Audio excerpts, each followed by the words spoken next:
كفوا أحد اللهم صل على محمد وآل محمد أعوذ بالله من الشيطان اللعين الرجيم بسم الله الرحمن الرحيم الحمد لله الذي لا يبلغ مدحته القائلون ولا يحصي نعماءه العادون الذي لا يدركه بعد الهمم ولا يناله غوص الفتن والصلاة والسلام على خير خلقه وأشرف بريته الذي سمي في السماء بأحمد وفي الأرضين بأبي القاسم محمد اللهم صل على محمد وآل محمد وعلى أهل بيته الطيبين الطاهرين الذين أذهب الله عنهم الرجس وطهرهم تطهيرا اللهم صل على محمد وآل محمد واللعن الأبدي على أعدائهم أجمعين أما بعد فقال الله الحكيم بسم الله الرحمن الرحيم والله أخرجكم من بطون أمهاتكم لا تعلمون شيئا فجعل لكم السمع والأبصار والأفئدة لعلكم تشكرون درود بھیجے محمد وآل محمد پر اللهم صل على محمد وآل محمد بہار الانوار کی جلد نمبر 91 اس کی 2 روایتیں میں نے کل کی مجلس میں آپ کی خدمت میں بیان کی جن میں محمد اور آل محمد پر صلوات کی فضیلت کو بیان کیا گیا ہے اور آج اس سلسلے کی ایک روایت عرض کروں گا یہ بھی مستند ہے جس کا ترجمہ اکثر اوقات جو اسٹیج سیکرٹری ہیں وہ آپ کو سناتے رہتے ہیں یہ بھی عابدی صاحب نے جو ابھی کہا بآواز بلند صلوات یہ اس روایت کا ترجمہ ہے ارفعوا اصواتکم بالصلاة علی فإنہا تذہب بالنفاق محمد اور آل محمد پر جب درود بھیجو تو بلند آواز میں بھیجو اللہم صلی علی محمد و آل محمد اس لیے کہ بلند آواز سے جو صلوات بھیجتے ہیں وہ منافقت کو دور کر دیتی ہے یہ بڑا علمی نکتہ ہے یہ اذہب یذہب 2 معنوں میں استعمال ہوتا ہے ایک چیز موجود ہو اس کو اٹھانے یا اس کو دور کرنے کے لیے دوسرا جو چیز دور ہے اس کو دور رکھنے کے لیے دونوں معنوں میں یہ استعمال ہوتا رہتا ہے آیہ تطہیر انما یرید اللہ لیذہب عنکم الرجس اہل البیت ویطہرکم تطہیرا لیذہب اگر ہم اپنے عقیدے سے قطع نظر یہ جو لفظ ہے یذہبا اس کا ڈکشنری کی روشنی میں اور عربی گرامر کی روشنی میں اگر ترجمہ کریں تو لیذہب کا مطلب ہوتا ہے لے جانا ذہبا چلا گیا اذہبا لے گیا یذہب جاتا ہے یذہب لے جاتا ہے جو موجود ہے اس کو لے جاتا ہے اگر ہم اپنے عقیدے سے قطع نظر اس کا ترجمہ کریں اہل بیت اطہار کے بارے میں جو ہمارا عقیدہ ہے اس سے قطع نظر صرف ڈکشنری اور عربی ادب کی روشنی میں اگر اس کا ترجمہ کریں یہی بنتا ہے اللہ تعالیٰ کا ارادہ ہے کہ وہ اہل بیت اطہار سے نجاسات کو دور کرے، یہ ترجمہ بنتا ہے۔ جبکہ آپ کسی بھی شیعہ مترجم قرآن کا ترجمہ پڑھیں، کسی نے بھی اس کا ترجمہ یہ نہیں کیا کہ اللہ تعالیٰ اہل بیت سے ہر قسم کے رجس اور پلیدی کو دور کرنا چاہتا ہے. سب نے یہی ترجمہ کیا ہے، دور رکھنا چاہتا ہے. اس کا مطلب یہ ہے کہ یہ یذہبو جہاں دور کرنے کے معنی میں آتا ہے وہاں دور رکھنے کے معنی میں بھی استعمال ہوتا ہے. یہ کچھ لوگ نماز عیدین کے قنوت میں جو دعا پڑھی جاتی ہے اس کی مخالفت کرتے ہیں. وَأَن تُدْخِلَنِي فِي كُلِّ خَيْرٍ أَدْخَلْتَ فِيهِ مُحَمَّدًا وَآلَ محمد. خدایا میرا تجھ سے سوال ہے کہ مجھے ہر اس نیک کام میں شامل کر یا داخل کر جس میں تو نے محمد و آل محمد کو شامل کیا یا داخل کیا. وَأَن تُخْرِجَنِي مِن كُلِّ سُوءٍ أَخْرَجْتَ مِنْهُ محمد وآل محمد. ڈکشنری والا ترجمہ یہی بنتا ہے. اور میرا تجھ سے سوال ہے مجھے ہر اس برائی سے نکال لے جس سے تو نے محمد و آل محمد کو نکالا ہے. ترجمہ یہی بنتا ہے. آپ کے عقیدے کی روشنی میں آپ کے لیے میرے لیے یہ ترجمہ قابل قبول نہیں ہے. کس برائی میں وہ مبتلا تھے، کس گناہ میں وہ آلودت ہے کہ جس سے اللہ تعالیٰ نے ان کو نکالا، اور اپنے لیے بھی یہ دعا مانگتے ہیں کہ جس طرح ان کو نکالا مجھے بھی نکال. یہ اس کا وہی ترجمہ ہے جو آیے تطہیر کا ہے. آیے تطہیر میں یذہبو کا ڈکشنری والا ترجمہ یہی بنتا ہے کہ لے جا، دور کر. لیکن عقیدے کی روشنی میں جو آپ ترجمہ کرتے ہیں اللہ کا ارادہ ہے کہ اہل بیت سے ہر قسم کے نجاست کو دور رکھے، دور رکھے. اس کا بھی یہ ترجمہ ہے دعائے قنوت کا. میں نے سنا کچھ لوگ کہتے ہیں کہ جو شخص عید فطر کے دعا کے قنوت کی دعا میں یہ دعا پڑھے لان تان کرتے ہیں اس پر، یہ دعا مت پڑھو. بابا اس کا مطلب تو نہیں سمجھا تو نے. 10-12 سال پہلے ایک عسکری بینک کے ایک دوست نے ہمارے ساتھ حج کیا تھا.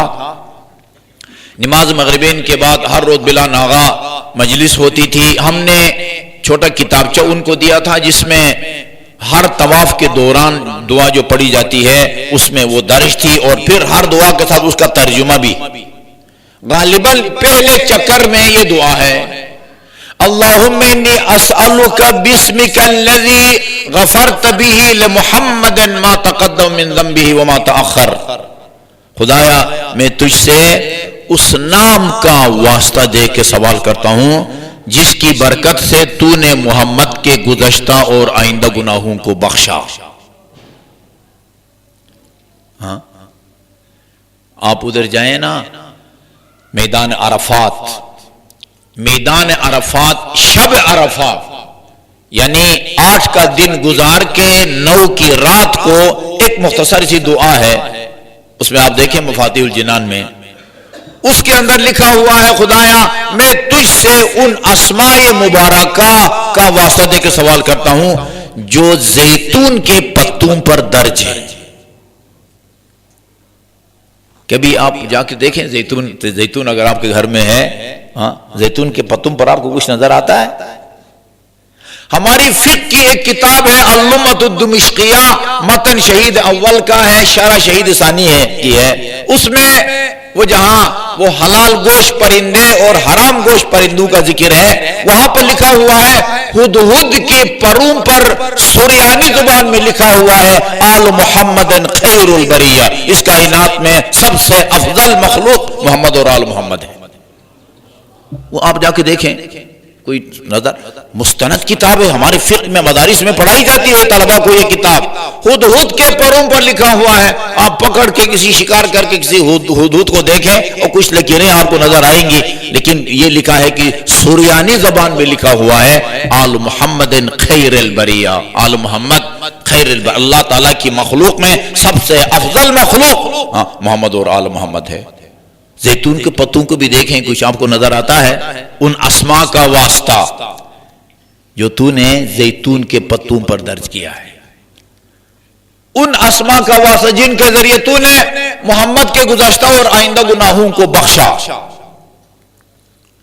وہ صاحب میرے پاس آئے، نقوی سعید ہیں، وہ نام لینے بھی کوئی حرج نہیں ہے، غالب نقوی ان کا نام ہے، پہلے ادھر جنا سپر میں ڈپٹی ہوتی تھی، ابھی ادھر صدر چلے گئے ہیں۔ وہ کتابچہ لے کے میرے پاس آئے مجلس کے بعد اور کہا آقا صاحب اس دعا کو پڑھوں یا نہ پڑھوں؟ کیا ہو گیا اس دعا کو؟ اس میں لکھا ہوا ہے ان اسماء کے واسطہ جن کی برکت سے، جن کے طفیل میں تو نے محمد کے گزشتہ اور آئندہ گناہوں کو بخشا۔ یہ تو ہمارے عقیدے کے خلاف ہے، نہ گزشتہ میں آن حضرت سے کوئی گناہ سرزد ہوا ہے، نہ آئندہ میں ان سے گناہ کے سرزد ہونے کا امکان ہے، یہ تو غلط ہے۔ میں نے کہا ویسا تو آپ پوری دعا ہی نہ پڑھیں، خاموشی سے طواف کریں، ٹھیک ہے، محمد اور آل محمد پہ درود بھیجتے رہیں، تسبیحات اربعہ پڑھتے رہیں، ربنا آتنا فی الدنیا حسنۃ وفی الآخرۃ حسنۃ وقنا عذاب النار۔ کوئی دعا یاد نہیں ہے یا موڈ نہیں ہے تو صرف چکر لگاتے رہیں، باپ کا فرض ادا ہو جاتا ہے یا مستحب ادا ہو جاتا ہے، لیکن یہ نہ کہو اس کو پڑھوں یا نہ پڑھوں، یہ غلط ہے۔ یہ پوچھو آغا صاحب اس کا مطلب کیا بنتا ہے؟ میں نے کہا اس کو تو آپ نہ پڑھیں، یہ تو سورہ فتح اٹھا کے دیکھیں، وہاں ہی لکھا ہوا ہے۔ قرآن میں سے بھی جس آیت کا مطلب آپ کو پسند نہ آئے، ظاہری اس کا ترجمہ آپ کے عقائد سے ٹکرائے، اس کو نکالتے جائیں قرآن سے۔ اِنَّا فَتَحْنَا لَكَ فَتْحًا مُبِينًا، میرے خیال میں 26واں سپارہ ہے، سپارہ یاد نہیں ہے ابھی۔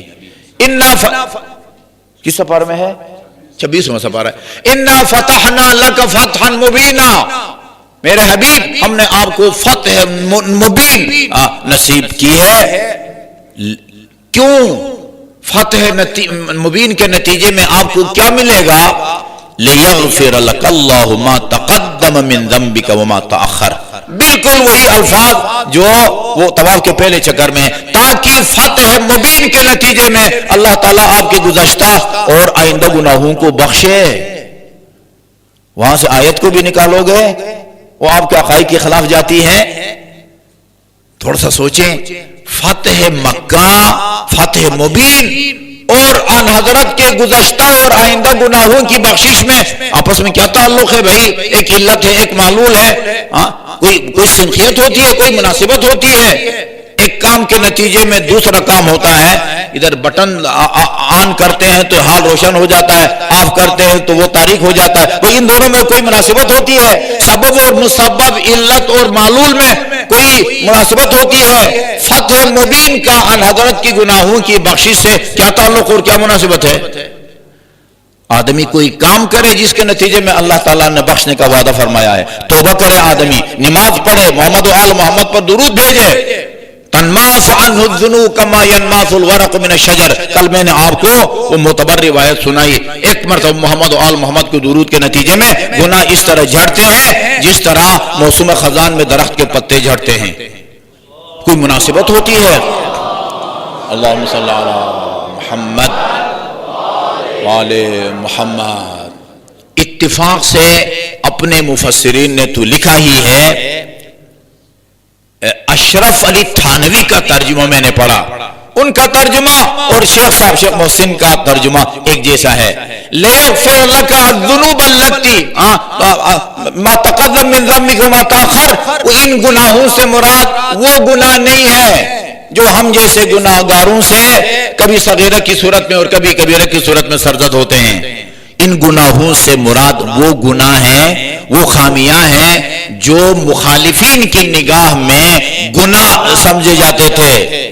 گویا اللہ تعالیٰ یہ فرماتا ہے کہ فتح سے مبین سے پہلے، اقتدار کے آپ کے ہاتھ میں آنے سے پہلے، آپ کی جو باتیں، آپ کے جو فیصلے مخالفین کے لیے ناپسندیدہ تھے، فتح مبین کے بعد آپ کو کوئی بھی چیز ان کو خامی کی صورت میں نظر نہیں آئے گی، آپ کی ہر بات اور ہر فیصلہ اس کو وہ درست سمجھیں گے۔ ان کی نگاہ میں جو باتیں گناہ تھی، فتح کے بعد اب وہ گناہ نیکی کی صورت میں تبدیل ہو جائیں گے۔ ان کی نگاہ میں یہ نہیں کہ خدا نے جن کو گناہ کہا ہے وہ آپ سے سرزد ہوتے ہیں اور فتح مبین کے نتیجے میں اللہ تعالیٰ نے اس کو بخشنے کا وعدہ فرمایا۔ کوئی مناسبت ہونی چاہیے نا بھئی، فتح مبین اور گناہی کی مغفرت میں کیا فرق ہے؟ سمجھنے کی ضرورت ہے، سمجھنے کی ضرورت ہے۔ یہ جو آپ ابھی اعلان کیا نا ایصال ثواب کے لیے، نقوی صاحب کی ایصال ثواب کے لیے، رضوی صاحب کی ایصال ثواب کے لیے، اس کا کیا مطلب ہوتا ہے؟ اس کا مطلب یہ ہوتا ہے آپ اشتہار کے ذریعے اور جمعہ کے اجتماع میں اعلان کرتے ہیں ہم ایک عمل انجام دینے جا رہے ہیں جس کا اللہ تعالیٰ نے اجر اور ثواب دینے کا وعدہ فرمایا ہے، اور یہ اجر اور ثواب فلان مرحوم کی روح کو ہدیہ کرنے کے لیے جا رہے ہیں۔ اس کا مطلب یہ ہوتا ہے ہمیں کوشش کرنی چاہیے مجلس کے اول سے لے کر آخر تک ایسی گفتگو ہو کہ جس کا خدا نے اجر دینے کا وعدہ فرمایا ہے، تاکہ اس کا اجر وہ اس مرحوم کی روح کو پہنچے۔ اللہ کو حمد و ثنا اس کا اجر ہے، بسم اللہ الرحمن الرحیم اس کا اجر ہے، خطبہ کے دوران خطیب محمد آل محمد پر درود بھیجتا ہے اس کا اجر ہے۔ 10 لاکھ معراج کے سفر میں رسول خدا نے دیکھا ایک فرشتہ کہ 10 لاکھ انگلیاں ہیں، 10 لاکھ۔ فرمایا کہ یہ اتنی 10 لاکھ انگلیاں خدا نے تمہیں کیوں دی ہے؟ یہ ہمیں ٹوٹل 10 انگلیاں دی ہیں، یہ جو کام اللہ تعالیٰ ہم سے لینا چاہتا ہے اس کے لیے بس یہ کافی ہے۔ تمہیں 10 لاکھ انگلیاں دے کے خدا تم سے کیا کام لیتا ہے؟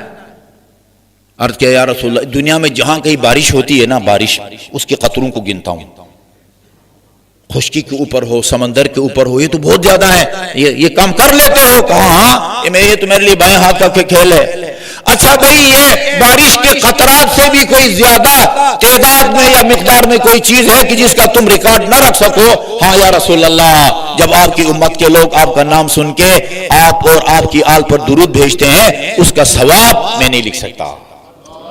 اللہم صلی علی محمد و آل محمد،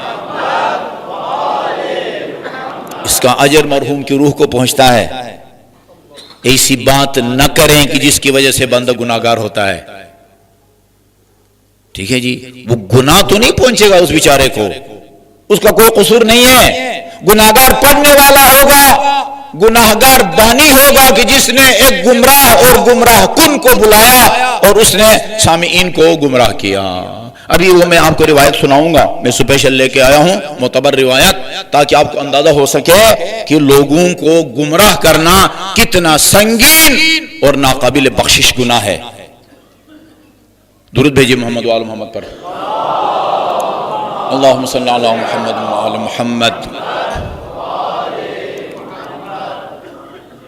قرآن کی بہت ساری آیات میں بعض احکام بیان کیے گئے ہیں، وہ لوگوں کی اکثریت کو مد نظر رکھ کے اللہ تعالیٰ نے وہ حکم اس میں نازل فرمایا ہے، اکثریت کو مد نظر رکھ کے، اقلیت کا اس میں ذکر نہیں کیا گیا ہے۔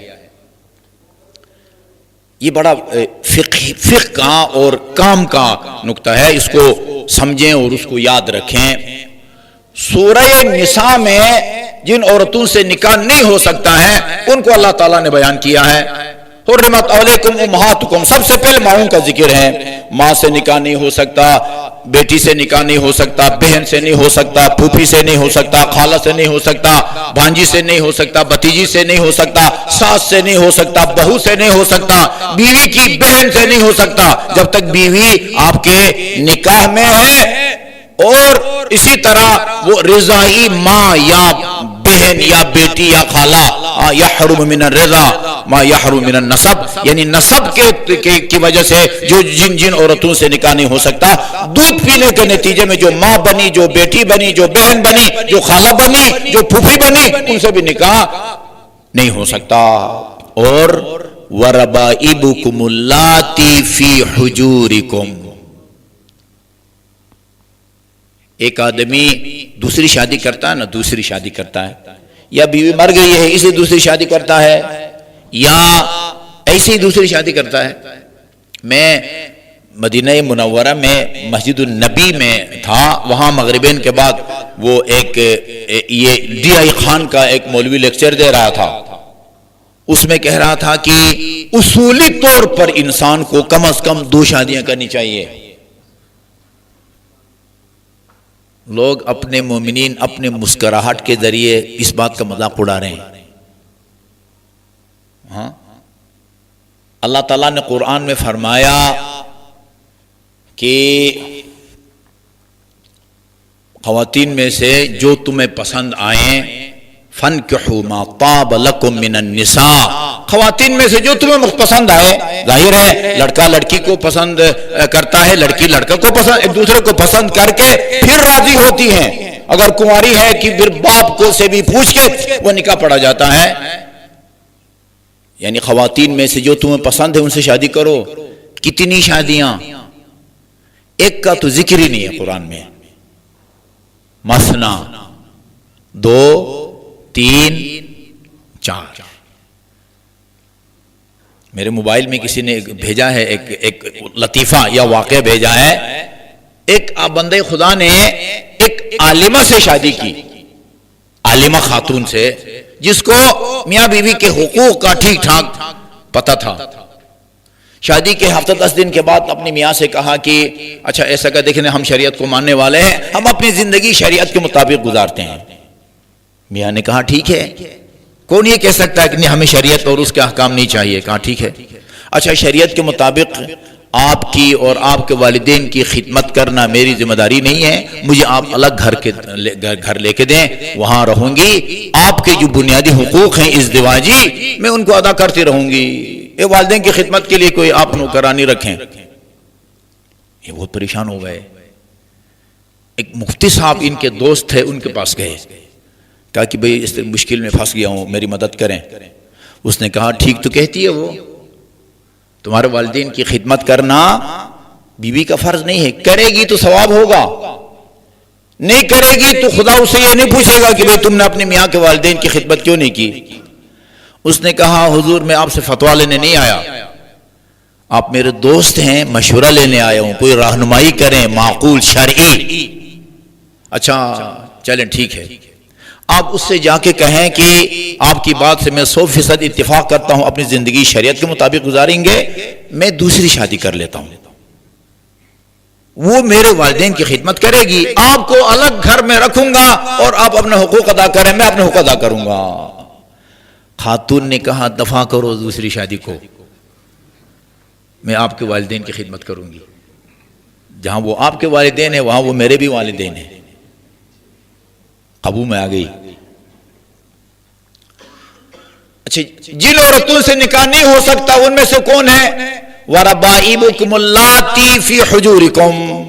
ایک آدمی کسی خاتون سے شادی کرتا ہے جو یا مطلقہ ہے یا بیوہ ہے، اور سابق شوہر سے اس کے ہاں ایک بیٹی ہے، یعنی اس کی سوتیلی بیٹی بنتی ہے نا، اس سے بھی شادی نہیں ہو سکتی. سوتیلی بیٹی جو اس کی بیوی کسی اور شوہر کے سلب سے اپنے ساتھ لے کے آئی ہے، اس سے نکاح نہیں ہو سکتا. لیکن قرآن نے کہا فی حجورکم، ان سوتیلی بیٹیوں سے بھی نکاح نہیں ہو سکتا جو تمہاری گود میں ہیں. اچھا جی، ایک آدمی نے شادی کی ہے ایک مطلقہ یا بیوہ سے، اس کے ہاں پہلے شوہر سے ایک بچی ہے جو چھوٹی ہے، 2 سال کی ہے، 1.5 سال کی ہے، وہ گود میں اٹھانے کے قابل ہے. قرآن نے کہا اسے شادی نہ کرو. اچھا وہ اپنے ساتھ ایک دوشیزہ 18، 20، 22 سال کی بیٹی لے کے آئی ہے، اس سے ہو سکتا ہے یا نہیں ہو سکتا؟ دیکھیں نا یہ شرعی مسائل کوئی بیان کرتا نہیں، اس لیے مجھے نہ کوئی ہاں میں جواب دے رہا، نہ کوئی نہ میں جواب دے رہا. نہیں ہو سکتا نا بھائی. وہ جو بیٹی اپنے ساتھ لے کے آئی ہے اس مرد کے لیے سوتیلی بیٹی بنتی ہے، وہ 1.5 سال کی ہو، 2 سال کی ہو، بڑے ہونے کے بعد اس سے وہ شادی نہیں کر سکتا. یا دوشیزہ ہو 18، 20، 22 سال کی ہو تو بھی نہیں ہو سکتا. جب نہیں ہو سکتا پھر اللہ تعالیٰ نے کیوں فرمایا ہے وَرَبَائِبُكُمُ اللَّاتِي فِي حُجُورِكُمْ؟ گود میں کیا خصوصیت ہے؟ بات سمجھ آ رہی ہے نا؟ یہ غالباً اس کو کہتے ہیں حکم غالبی. اکثر اوقات ایسا ہوتا ہے، غالباً ایسا ہوتا ہے جب کوئی خاتون پہلے شوہر سے اولاد لے کے کسی اور دوسرے شوہر کے پاس جاتی ہے، اس کے ہاں بچے چھوٹے ہوتے ہیں، گود میں اٹھائے جانے کے قابل ہوتے ہیں. اس کا یہ مطلب نہیں ہے کہ اگر دوشیزہ لے کے آئی ہے اس سے شادی ہو سکے. اب اس تمہید کے بعد آئیے آیے کریمہ کا ترجمہ کرتے ہیں. واللہ اخرجکم من بطون امہاتکم لا تعلمون شیئا. اللہ تعالیٰ نے تمہیں ماؤں کے پیٹوں سے نکالا. ترجمہ یہ بنتا ہے لا تعلمون شیئا، جب تم اس دنیا میں آئے تھے تمہاری ولادت ہوئی تھی تو تمہیں کچھ پتہ نہیں تھا، تم نیل تھے علمی اعتبار سے، تمہارے پاس کوئی علم نہیں تھا، نہ الف کا پتہ تھا نہ بے کا پتہ تھا، کچھ پتہ نہیں تھا. فجعل لكم السمع والابصار والافئدہ، اللہ تعالیٰ نے تمہیں کان دیے، آنکھیں دی، دل دیا. کیا اس دنیا میں جتنے لوگ آتے ہیں جب پیدا ہوتے ہیں تو ان کا ذہن خالی ہوتا ہے اور 100% وہ جاہل ہوتے ہیں؟ یہ حکم غالبی ہے. غالباً اکثریت ایسے نومولودوں کی ہے کہ جب وہ پیدا ہوتے ہیں تو ان کے پاس کوئی علم نہیں ہوتا، کوئی علم نہیں ہوتا. ہاں کچھ استثنائی شخصیات ہوتی ہیں، غیر معمولی شخصیات ہوتی ہیں، وہ جب اس دنیا میں آتے ہیں وہ غالب بچوں کی طرح ان کا ذہن خالی نہیں ہوتا. عیسیٰ ابن مریم کے ہاں حضرت عیسیٰ کی ولادت ہوتی ہے، لوگوں نے حضرت مریم کی عفت اور پاک دامنی کو زیر سوال قرار دیا اور ان سے پوچھا آپ نے تو شادی بھی نہیں کی، یہ بچہ کہاں سے آ گیا؟ اچھا، قرآنی عبارت سے یہ پتہ چلتا ہے کہ حضرت مریم نے زبانی کچھ بھی نہیں کہا ان سے، نہ زبانی اپنا دفاع کیا، نہ یہ کہا اچھا اسی بچے سے پوچھو کہ یہ میں نے شادی نہیں کی، یہ بچہ کہاں سے، صرف اشارہ کیا. فاشارت الیہ، بڑے اعتماد کے ساتھ اس بچے کی طرف اشارہ کیا، اشارے میں کہا کہ تمہارے اس سوال کا جواب یہ نومولود خود دے گا. نومولود خود، اس نومولود نے کہا انی عبداللہ، میں اللہ تعالیٰ کا بندہ ہوں، واتانی الکتاب، اس نے مجھے کتاب دی ہے، وجعلنی نبیا، اس نے مجھے نبی بنا کے بھیجا ہے. جس کے پاس نبوت کا عہدہ ہوتا ہے اس کا ذہن خالی خالی ہوتا ہے یا نبوت کا علم اس کے اندر ہوتا ہے؟ آتانی الکتاب، کتاب دی ہے. کتاب کا مطلب یہ نہیں کہ 500 صرف خالی خالی ورق نہیں، کتاب ہے، اس کے اندر شریعت ہے، اس کے اندر احکام ہے، اس کے اندر عبادات ہے، لین دین ہے. ایک پوری شریعت پر مشتمل کتاب بھی دی ہے، اس کا بھی علم ان کے پاس ہے، الہام ہے، وہی ہے، سارا کچھ ہے. واللہ اخرجکم من بطون امہاتکم، یہ ایسی غیر معمولی شخصیات پر آیے کریمہ لاگو نہیں ہوتی. امام زمان اجل اللہ تعالی فرجہ الشریف،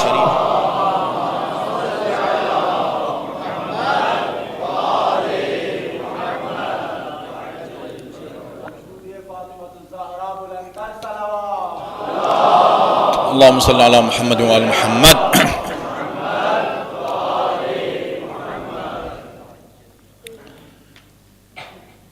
اہل سنت کی اکثریت کا خیال اور عقیدہ یہ ہے کہ امام زمان کی ابھی تک ولادت نہیں ہوئی. تصور رکھتے ہیں وہ مہدویت کا، عیسائیوں کا بھی ہے تصور ہے، لیکن کہتے ہیں ابھی آئیں گے، بعد میں آپ کی ولادت ہوگی. ہم سب علماء کرام شیعہ متفق ہیں کہ نہیں، امام کی ولادت ہو چکی ہے. اہل سنت کے جو علماء کرام امام زمان کی ولادت کے قائل ہیں ان میں سے ایک ملا جامی ہے. ملا جامی، اس کی ایک کتاب جو علم نحو میں لکھی گئی ہے، شیعہ سنی مدارس میں نصاب کے طور پر پڑھائی جاتی تھی. اکثر مدارس میں اب وہ متروک ہو چکی ہے، شاید کسی مدرسے میں پڑھائی جاتی ہو. ملا جامی، اس کی کتاب ہے، اس کا نام ہے شواہد النبوہ. شواہد النبوہ، اس کے اندر بہت تفصیل کے ساتھ اس نے امام زمان کی ولادت کے واقعے کو لکھا ہے.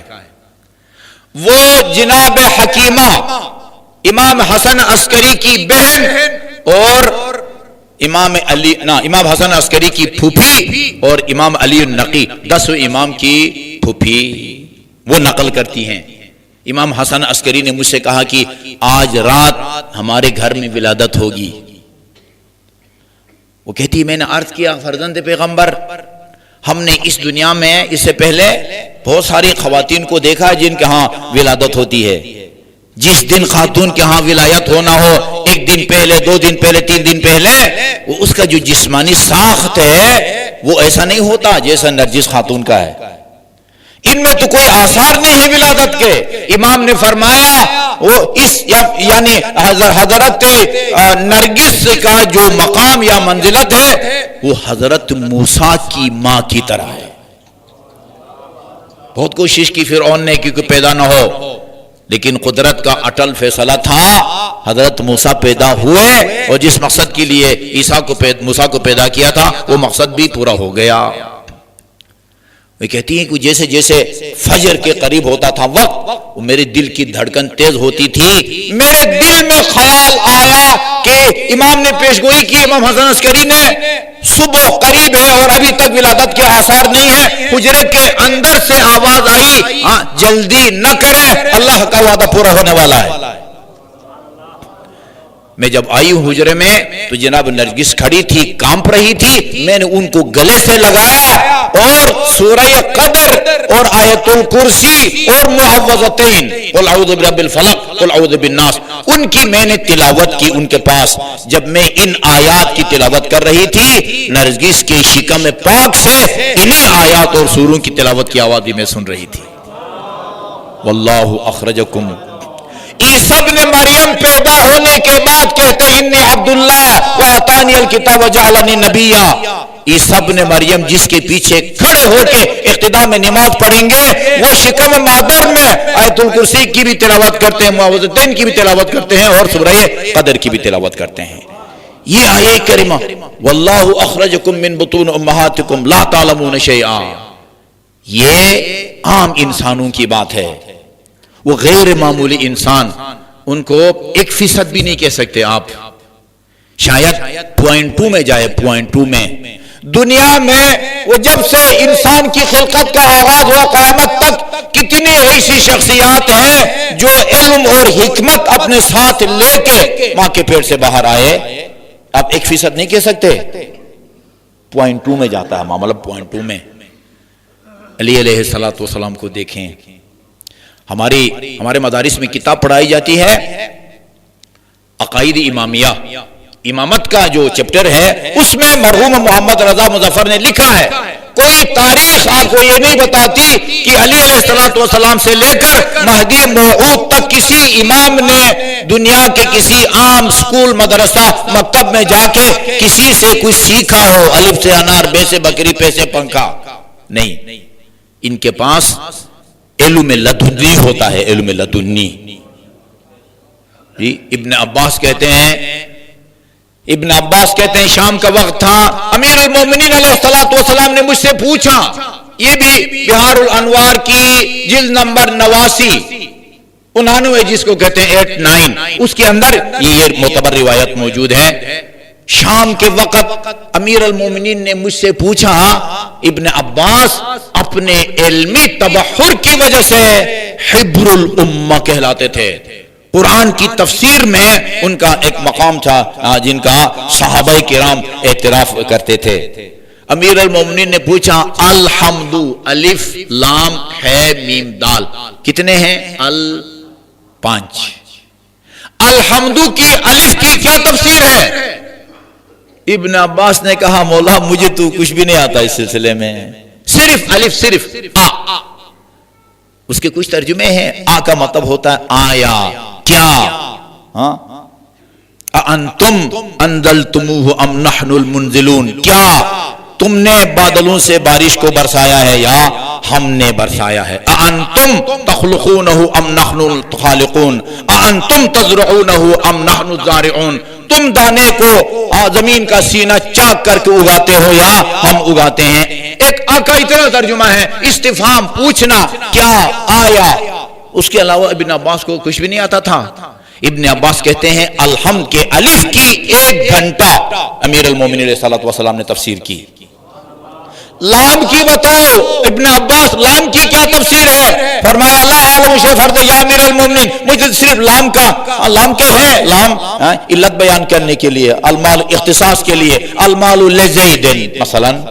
اس کے علاوہ تفسیر فرماتے 1 گھنٹہ، ساعہ، 1 گھنٹہ لام کی، 1 گھنٹہ میم کی، 1 گھنٹہ ہے کی، 1 گھنٹہ دال کی۔ امیر المومنین نے جب تفسیر بیان کی، سفیدی سحر نمودار ہوئی اور امیر المومنین نے فرمایا یہ علم اور حکمت کا دریا تو بہتا رہے گا، چلو اب نماز کا ٹائم ہو گیا ہے، وضو کی تیاری کرو۔ ہاں، یہ علم یہ ایسے سکول میں جا کے حاصل نہیں کیا جاتا، یہ وہ علم نہیں ہے جو کسی کتاب کا مطالعہ کر کے کہ کسی استاد سے استفادہ کر کے علم لدنی براہ راست امام کے قلب پاک میں القاء ہوتا ہے، اس کو علم لدنی کہتے ہیں۔ یہ روایت اسی جلد میں ہے۔ اللہ تعالیٰ نے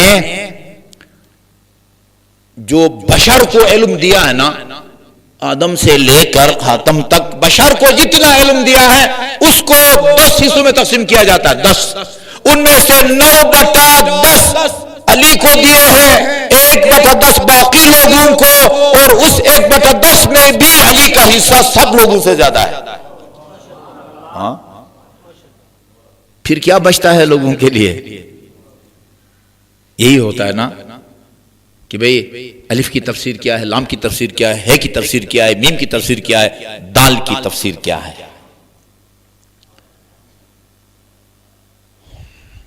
یہ سب سے افضل عمل لوگوں کو ہدایت دینا ہے، اور سب سے سنگین گناہ ناقابل بخشش لوگوں کو گمراہ کرنا ہے۔ یہ ادھر ہمارے ٹرسٹی ہمارے دوست حیدر زیدی بیٹھے ہوئے ہیں، مجھے جامع اہل بیت کے استاد نے بتایا، انہوں نے اپنی بیٹی کو 2 سال کی ہوگی، پتہ نہیں شاید، وہ اسلام آباد کے ایک سکول میں داخل کیا، روٹس ہے نا جی۔ وہ داخلے کے چند دن بعد کہہ رہے تھے میں نے دیکھا ٹی وی کے سامنے بیٹھی ہے اور ڈانس شروع کر دیا بچی نے۔ بیٹی کدھر سیکھا ہے؟ کہا یہ ڈانس اور پتہ نہیں یہ موسیقی کی کلاس ہوتی ہے، میڈم نے سکھایا ہے۔ کہتے ہیں میں گیا وہاں اور انہوں نے مجھے بتایا، کلاس دکھائی، یہ دیکھیں یہ کلاس ہے، اور اس میں ان کو جو ہے نا وہ ڈانس کرنے کا طریقہ بتایا جاتا ہے۔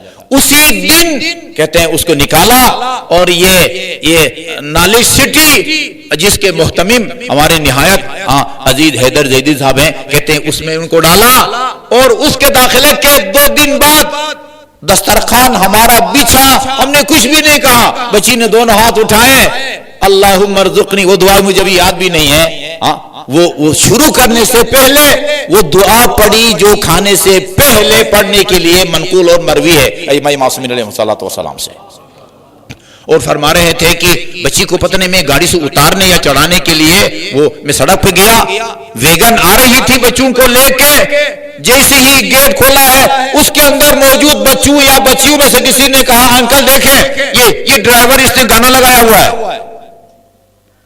ڈرائیور نے اپنی صفائی پیش کی، کہا کہ وہ پتہ نہیں ریڈیو میں کھول رہا تھا خبریں لگانے کے لیے، وہ اتفاق سے جو ہے نا کوئی اسٹیشن لگ گیا، اس میں پتہ نہیں شاید وہ ایک لمحے کے لیے انہوں نے وہ گانا کی آواز سنی ہے، اس لیے انہوں نے وہ اعتراض کیا ہے۔ ادھر گمراہ کیا جاتا ہے، ادھر ہدایت دی جاتی ہے، ادھر ہدایت دی جاتی ہے۔ یہ روایت آپ کو سناتا ہوں، ٹائم میرا ختم ہو رہا ہے۔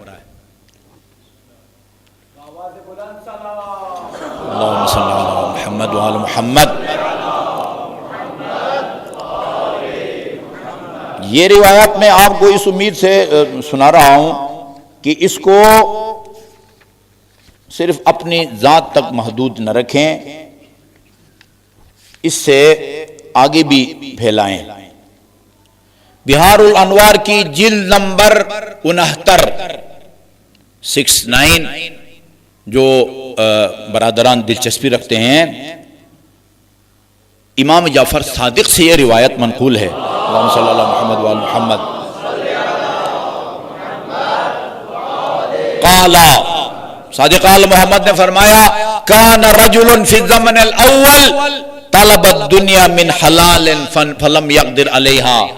اور پرانے زمانے میں ایک شخص نے حلال طریقے سے کاروبار شروع کیا، کوئی کامیابی نہیں ہوئی۔ ٹھیک ہے جی، میں بس صرف ترجمہ حلال حرام کے معیار کیا ہے؟ کوئی سودی کاروبار حرام کاروبار ہے، اسی طرح کوئی ایسی چیز لا کے فروخت کرے جس کا مسلمان مالک نہیں بن سکتا، شراب کا کاروبار کرے، خنزیر کے گوشت کا کاروبار کرے، جیسے ادھر مردار لا کے اس کو فروخت کرتے ہیں، پکڑے گئے ہیں لوگ، پھر باعزت بری بھی ہو گئے۔ یہ حلال کاروبار کیا، اس سے اس کو کوئی فائدہ نہیں ہوا۔ پھر وطلبها من حرام فلم يقدر عليها، کوئی ناجائز کاروبار شروع کیا اس سے بھی کوئی فائدہ نہیں ہوا. شیطان تاک میں بیٹھا ہوا تھا کہ اس کو کس طرح میں گمراہ کروں. فاتاہ شیطان فقال له، شیطان اس کے پاس آیا اور اس سے کہا یا ھذا، او بندے خدا، انک قد طلبت الدنیا من حلال فلم تقدر علیہا وطلبت من حرام فلم تقدر علیہا، تم نے حلال طریقے سے بھی دنیا اور مال دنیا کو کمانے کی کوشش کی، کوئی کامیابی نہیں ہوئی، حرام طریقے سے بھی کمانے کی کوشش کی، کوئی کامیابی نہیں ہوئی ہے. میں تمہیں بتاتا ہوں، دیکھتے ہی دیکھتے دولت سے کھیلو گے، دولت کی ریل پیل ہوگی. افلا ادلک علی شیء تکثر به دنیا کا ویکثر به طبعک، مال دنیا بھی تیرے پاس زیادہ آئے گا، تیرے پیروکار احترام کرنے والے، سلام کرنے والے، وہ جوتے سیدھے کرنے والے اور ہاتھ چومنے والے بھی زیادہ ہوں گے. قال بلا، بندے کو کیا چاہیے؟ 2 آنکھیں. اس نے کہا تبتدع دینا وتدعو الیہ الناس، ایک نیا دین ایجاد کرو اور لوگوں کو اس کی طرف دیکھو اور دیکھو اس کی برکت. نیا دین. اس لیے رسول خدا نے فرمایا اذا ظہرت البدع فی امتی، میری امت میں جب بدعتیں سر اٹھانے لگے، عالم کی ذمہ داری بنتی ہے کہ وہ اس بدعت کے خلاف آواز اٹھائے، اور اگر مصلحت کا شکار ہو اور آواز نہ اٹھائے، اللہ اور اس کے فرشتے اور سب لوگ اس بندے پر لعنت بھیجتے ہیں جو یہ سمجھتے ہوئے کہ یہ غلط کام ہو رہا ہے اور اس کے خلاف آواز نہیں اٹھاتا. بعض روایات میں ہے الجمہ اللہ من النار، اللہ تعالیٰ آتش جہنم کا لگام اس کو لگائے گا روز قیامت.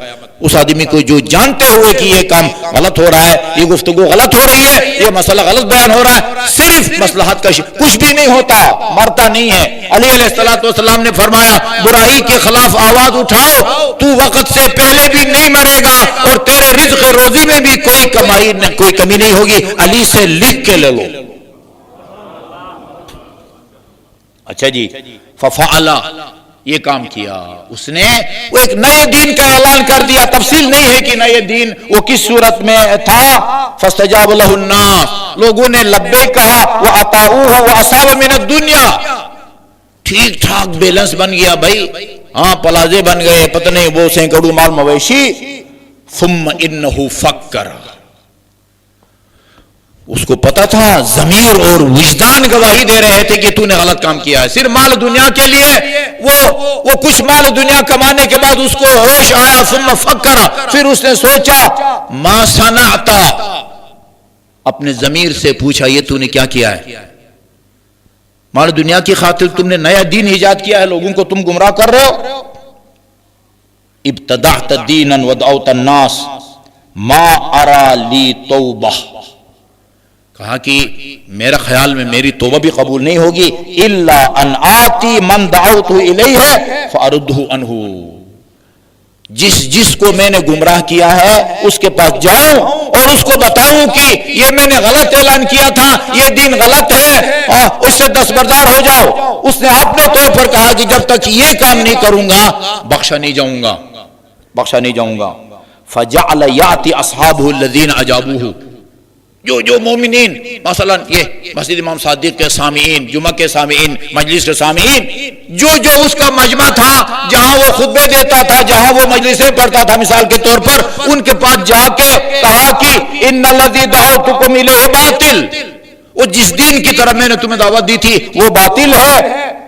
انما ابتدعتہ، میں نے اس کو ایجاد کیا ہے، بدعت گزار ہوں میں، بدعت گزار، یہ میرا خود ساختہ ہے اور من گھڑت ہے. فجعلوا یقولون، لوگوں نے کہا کذبتا، ابھی تو جھوٹ بولتا ہے، وہو الحق، جس کی طرف تم نے ہمیں دعوت دی ہے وہی دین برحق تھا. ولکنک شککت فی دینک، بیوقوف آدمی تجھے خود اپنے دین میں شک ہے، اس کو ہم حق سمجھتے ہیں جس کی طرف تم ہمیں دعوت دی تھی.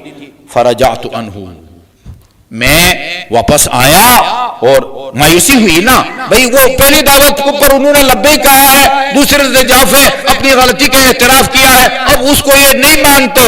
وہ جس دین کی طرف تو نے ہمیں دعوت دی ہے وہی دین ٹھیک ہے، تجھے خود اپنے دین میں شک ہو رہا ہے، تو جا کے نظر ثانی کر.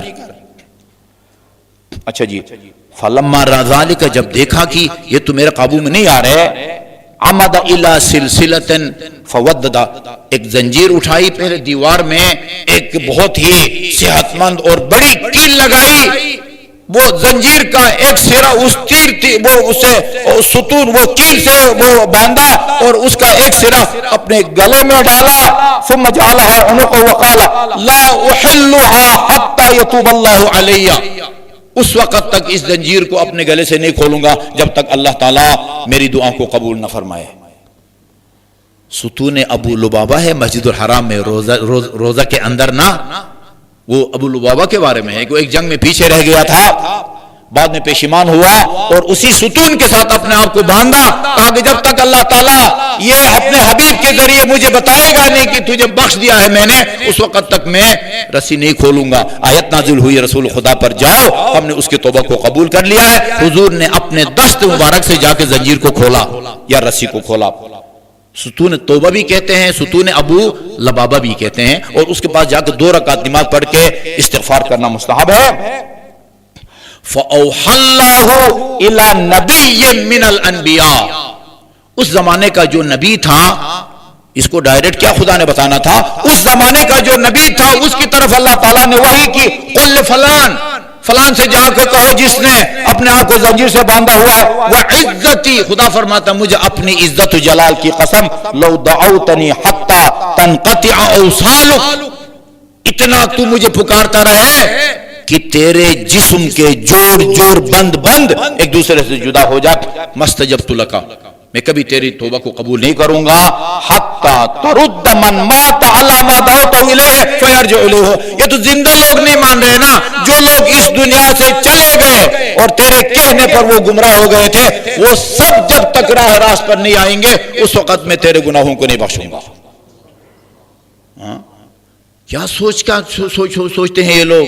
کل میں نے آپ کو بتایا، قسم کھا کہتے ہیں مجھے رب کی قسم میرے سر پر لاکھ قرآن رکھو، علم عباس کو ہاتھ میں لے کے، اور میں قسم کھاتا ہوں جب امام زمان کا ظہور ہوگا میں ثابت کروں گا، ملا نے جس کو اپنا رازق کہا ہوا ہے، ملا نے جس کو اپنا وہ خالق کہا ہوا ہے وہ نہیں ہے، یہ رازق اور خالق تو سلمان فارسی ہے۔ لوگ اس کو سنجیدگی سے نہیں لیتے، عجیب ہے۔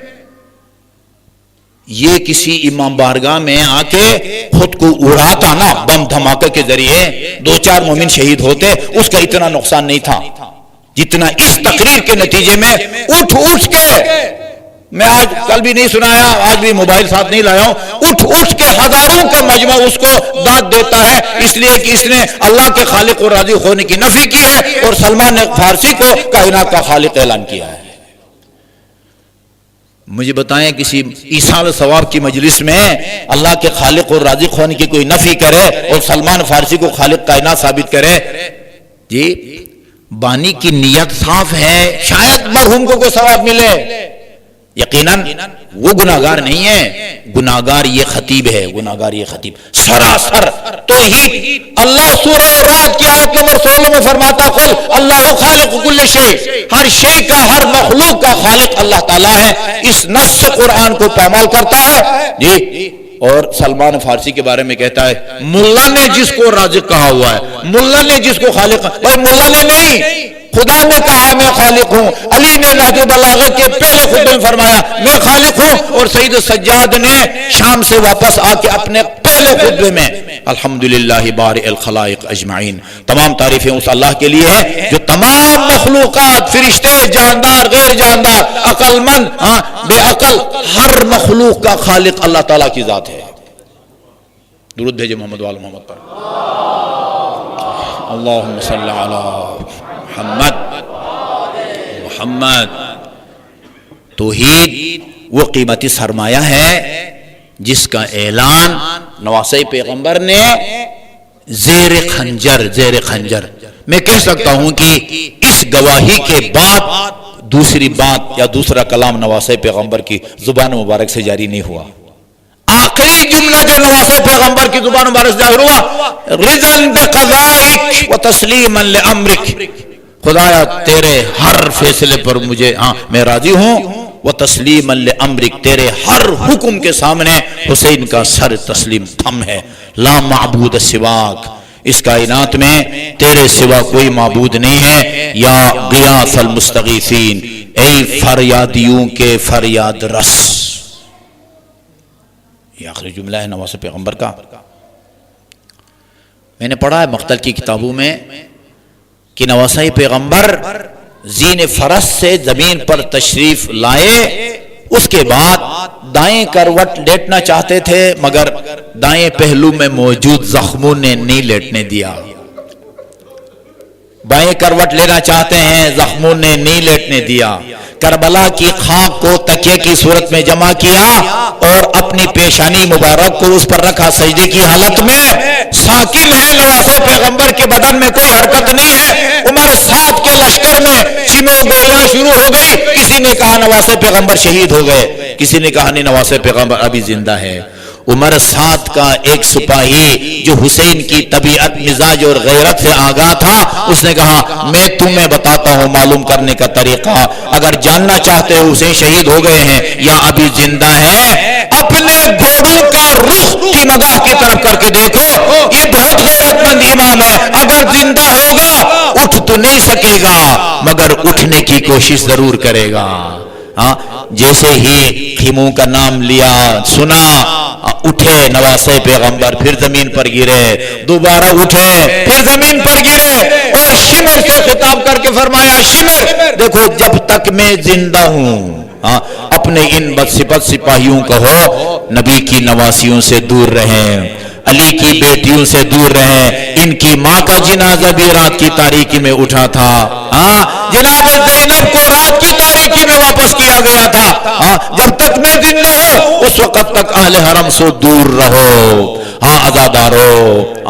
جب تک حسین زندہ تھے یہ اشقیاء اہل حرم سے دور رہے، اور جیسے ہی منادی کی آواز کربلا کی فضاؤں میں گونجی، الا قد قتل الحسین بکربلا، دشت بلا میں نواسہ پیغمبر مارا گیا، الا قد ذبح الحسین بکربلا، وہ کربلا کی زمین کانپی، زلزلہ آیا، سرخ اور اندھی سیاہ آندیاں چلنے لگی، اس آواز کا بلند ہونا تھا۔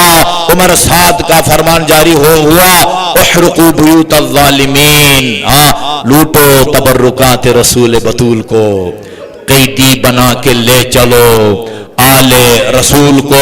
بس ایک روایت آپ کی خدمت میں عرض کرتا ہوں، مرحوم ابن طاووس نے لعوف میں بھی اور مرحوم ابو مخنف نے بھی اپنے مقتل میں لکھا ہے، جب مختار کا عزادارو وہ انقلاب آیا اور قاتلان حسین سے انتقام کا سلسلہ شروع ہوا، طریقہ کار مختار کا یہ تھا، ظالموں کو، قاتلوں کو بلایا جاتا تھا اور ان سے پوچھ کے ان کے جرم اور ظلم کی نوعیت کے مطابق ان کو سزا دی جاتی تھی۔